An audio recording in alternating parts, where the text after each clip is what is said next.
Biz bugün Məlumə sizinlə pencək kəsirik. Hə. İndi siz söyləyin.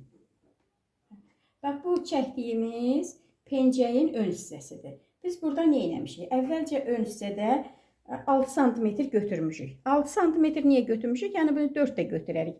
Varatniki biraz bax gördüyünüz kimi, bax burada biraz artırmışıq. Varatnikin padbortunu bax belə biraz iri istəmişik ona görə. 7 sm bax boynu götürmüşük, 7 sm düşmüşük aşağı. Həmişə paltarda 5 düşürük, amma bugün pencəkdə 4 düşdük. 4 düşdük, çiyini 15 sm çiyini gəldik. Pencək olduğu üçün paltarda həmişə 14 gəlirik, amma indi pencək olduğu üçün, yəni üstündən paltar geyincə 15 götürmüşük. Ondan sonra paltarda olduğu kimi döş çevrəsini tapmışıq, bel çevrəsini, oturacaq çevrəsi ilə uzunluq, yəni bir-birinə bərabər olubdur.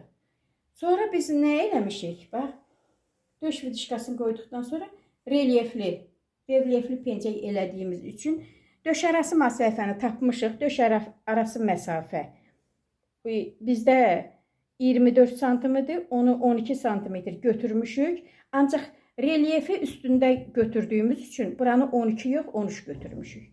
Yəni bax, bu hissəni əslində biz məsələn çertyojunu çıxarsaydıq, biz 12 götürərdik. Amma 13 sm götürmüşük. Niyə ki 1 sm tikiləndə yenə gəlib yerinə düşəcək, olacaq 12.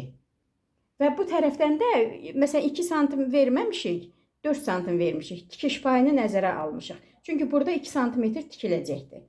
Yəni relyefimiz gələcək 13 sm-də yox, 12 sm-də duracaq və burada da 4 sm qoyduğumuz parçanın da 2 sm bu relyefin tikiş payına gedəcəkdir. Yine burada 13 sm. Yox, bura vidişka payı ilə bir yerdə 30 sm, bel 120 idi, 30 sm götürmüşük. Ondan sonra vidişka payını da gördüyünüz kimi vidişka payını da çəkmişik. Çünki bu vidişka payını biz relyefdə kəsəndə kəsib atacağıq.